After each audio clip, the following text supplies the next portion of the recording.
परम आदरणीय गुरु जी के चरणों में मेरा सादर नमन। जय गुरु जी। संगत जी गुरु जी के ग्रंथ दिव्य आभा से आज आप जो सत्संग सुन रहे हैं ये फरीदाबाद के डॉक्टर मदन मोहन बजाज अंकल का है। उनके सत्संग का शीर्षक है गुरु सेवा के मूल मंत्र। और अंकल अपना सत्संग बताते हुए कहते हैं, मेरे छोटे पुत्र को दंत चिकित्सा के पाठ्यक्रम में प्रवेश नहीं मिल रहा था। अंततः मैं गुरुजी के पास आया। मेरी मणिपाल स्थित महाविद्यालय में रुचि थी। मेरे बेटे को उसमें प्रवेश मिला और उसने अपना पाठ्यक्रम प्रथम श्रेणी में उत्तीर्ण होकर पास किया। मेरा बड़ा बेटा भी डॉक्टर है और चंडीगढ़ में रहता है। उसका विवाह हो चुका है और उसका कार्य भली भांति चल रहा है। मैं स्वयं फरीदाबाद में डेंटिस्ट हूँ। गुरुजी के शरण में आने के बाद मैंने अनेक कठिन सर्जरी सफलतापूर्वक करी हैं। प्राय रोगी के स्वास्थ्य के कारण उन्हें कठिन कहना उचित होगा, किंतु गुरुजी की कृपा से रोगी इलाज के पश्चात संतुष्ट रहे हैं। मेरी बेटी पर्ल फैशन और डिज़ाइन अकादमी से फैशन डिज़ाइन टेक्नोलॉजी पाठ्यक्रम करना चाह रही थी। उसने लिखित परीक्षा उत्तीर्ण करके इंटरव्यू भी अच्छा किया था, किंतु उसका चयन नहीं हुआ था। चूंकि मैं उसके भविष्य के बारे में चिंतित था, मैं गुरुजी के पास गया, यह जानते हुए भी कि उस दिन बुधवार था, उस संगत का दिन नहीं था। बदरपुर महरौली मार्ग पर मेरी दिल्ली परिवहन निगम की बस से दुर्घटना हो गई। मुझे तो कोई चोट नहीं आई, पर कार बुरी तरह से क्षतिग्रस्त हुई थी। कार का बोनेट मुड़ गया था, उसका रेडिएटर, एसी और उनकी जालियां और सामने की बत्तियां सब टूट गए थे। इसके बाद भी वह टूटी फूटी कार चली और उसी से 15-20 किलोमीटर की यात्रा करके मैं गुरुजी के निवास पर पहुंचा। गुरुजी वहां पर नहीं थे। मुझे बताया गया कि उन्हें आने में देर हो जाएगी। जैसे ही मैं वापस चलने के लिए मुड़ा, गुरुजी की कार मेरे सामने आकर रुकी। गुरुजी ने मुझे देखा। मैं हाथ जोड़कर खड़ा था और मेरी आंखों से आंसू बह रहे थे। गुरुजी वहां पर कोई 5 मिनट तक खड़े रहे और फिर भीतर चले गए। मुझे प्रसाद और लंगर दिया गया। गुरुजी ने संदेश दिया कि मेरी जीवन रक्षा हुई थी। नई कार आ जाएगी और चिंता करने की आवश्यकता नहीं है। मुझे घर लौटना है और सब ठीक हो जाएगा। मैं कार वापस ले गया।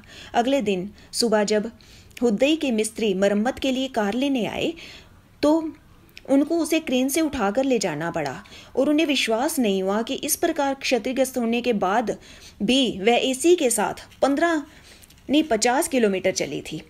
रेडिएटर में पानी नहीं था, बैटरी काम नहीं कर रही थी और एसी क्षतिग्रस्त था। फिर भी गुरुजी की कृपा से वह 50 किलोमीटर चली थी। इस दुर्घटना के पश्चात मैं नई गाड़ी लेकर आया।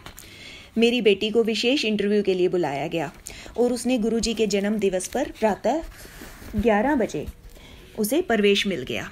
उस समय मैं बड़े मंदिर में समारोह के आयोजन में कार्यरत था। उसने अपना पाठ्यक्रम बहुत अच्छा किया और उसे इस बीच 2 स्कॉलरशिप भी मिली। यह सब गुरुजी की दया थी। पिछले 2-3 वर्षों से मेरा कार्य ठीक नहीं चल रहा था। मेरा परिवार पूर्ण रूप से मेरे ऊपर निर्भर था और घर के खर्च के लिए भी समुचित आय नहीं हो पा रही थी। मैं अपना घर बेचना और व्यवसाय छोड़ना चाह रहा था। आर्थिक समस्याओं से मैं कुंठित हो गया था। एक श्रद्धालु और मेरे पुत्र ने गुरुजी को मेरी समस्याओं के बारे में बताया। गुरुजी की कृपा हुई और उसी हॉस्पिटल से घर का खर्च निकलने लगा। धीरे धीरे मैंने अपने सब कर्ज भी उतार दिए। इस अंतराल में मैंने केवल गुरुजी से विनती करी। गुरुजी में मेरी आस्था ने मुझे सदा लाभान्वित किया है। मेरे घर और चिकित्सालय दोनों स्थानों पर गुरुजी के मंदिर हैं। संगत में जो गुरबानी सुनी जाती है उन्हें मैं अपने चिकित्सालय में भी बजाता हूँ। मेरे अधिकतर रोगी मेरे से गुरुजी के बारे में प्रश्न करते हैं और गुरबानी सुनकर प्रसन्न होते हैं। गुरुजी द्वारा शल्य चिकित्सा। 4-5 वर्ष पूर्व एक 73 वर्षीय महिला जो अमेरिका में रहती थी अपने पुत्र के साथ अपने जबड़े की हड्डी को ठीक कराने मेरे पास आई। अमेरिका में डॉक्टर ने उच्च रक्तचाप के कारण उसकी शल्य क्रिया करने से मना कर दिया था। सर्जरी की अवधि में उसका रक्तचाप 160 से 180 हो सकता था और 200 तक भी पहुंचने की संभावना थी। दिल्ली में कोई भी डॉक्टर इसके लिए तैयार नहीं था। उनके हट करने पर मैं भी मना करता रहा। फिर उनकी बेटी ने गुरुजी का चित्र देखा और सर्जरी करने के लिए कहा। उसका विश्वास था कि गुरुजी के होते हुए कोई अशुभ घटना नहीं हो सकती। मैंने सर्जरी की तैयारी कर ली। सर्जरी अविशेषज्ञ निश्चेतना में करी गई और उसमें 2-3 घंटे लगे। शल्य क्रिया होते हुए 2 बार निश्चेतन विशेषज्ञ ने कहा कि रोगी डूब रहा है और शल्य क्रिया पूर्ण हो गई। रोगी ने अपनी बेटी को बताया कि 2 अवसरों पर उन्होंने गुरुजी को श्वेत वस्त्रों में देखा और दोनों बार उन्होंने आश्वासन दिया कि सब ठीक हो जाएगा। सर्जरी के उपरांत भी कोई सूजन या दर्द नहीं हुआ। रोगी ने कहा कि वह साईं बाबा की भक्त हैं, पर गुरुजी ने उनको जीवन दान दिया है। उन्होंने मेरे से गुरुजी का एक चित्र भी लिया। यद्यपि वह 73 वर्षीय महिला पिछले 2 वर्षों से दर्दनाशक औषधियों पर थी, पर इस क्रिया के बाद उन्होंने ऐसी किसी औषधि का सेवन नहीं किया। यह केवल गुरुजी के कारण ही संभव हुआ। मुझे प्रतीत होता है कि यह सर्जरी हम 3 चिकित्सकों ने ना करके गुरुजी ने स्वयं करी थी। मेरे मित्र की सहायता। मेरे एक मित्र की 8 वर्षीय पुत्री के हृदय के वाल्व में समस्या थी और उसे दिल्ली में स्थित एस्कॉर्ट्स चिकित्सालय में सर्जरी करवाने का परामर्श दिया गया था। सर्जरी की तिथि निश्चित हो गई थी। मैंने गुरुजी से उस बच्ची को आशीर्वाद देने की विनती करी तो उन्होंने मुझे प्रसाद और पुष्प दिए, जो मैंने उसके माता पिता को दे दिए। सर्जरी के उपरांत उसकी अवस्था चिंताजनक थी। गुरुजी ने कहा कि सब ठीक हो जाएगा। मैं रात्रि को 1 बजे एस्कॉर्ट्स में जाकर माता पिता से मिला तो वह चिंतित थे। मैंने उनको प्रसाद दिया और गुरुजी का कहा हुआ दोहराया। गुरुजी द्वारा मुझे दिया गया उनका चित्र भी मैंने उनको दिया और उसे बेटी के कक्ष में रखने को कहा।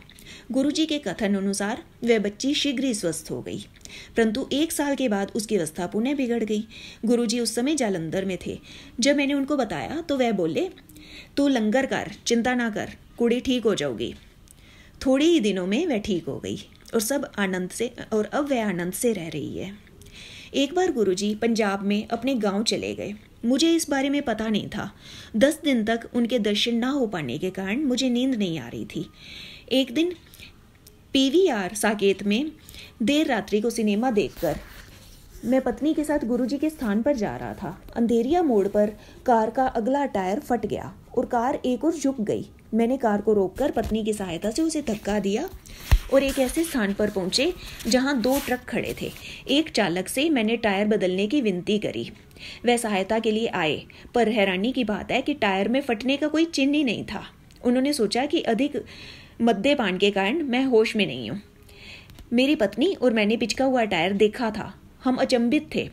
उस समय हम गुरुजी के पास नहीं जा सके। पत्नी के कहने पर मैंने उसे एक पेट्रोल पंप पर दिखाया तो उन्होंने भी कहा कि टायर तो ठीक है। मेरी पत्नी ने उसे फरीदाबाद में दिखाने को कहा। सुबह जब मैंने उसे दिखाया तो टायर और उसके ट्यूब सही थे। गुरुजी की कृपा से एक और चमत्कार हुआ था। यह मेरे कुछ निजी अनुभव हैं।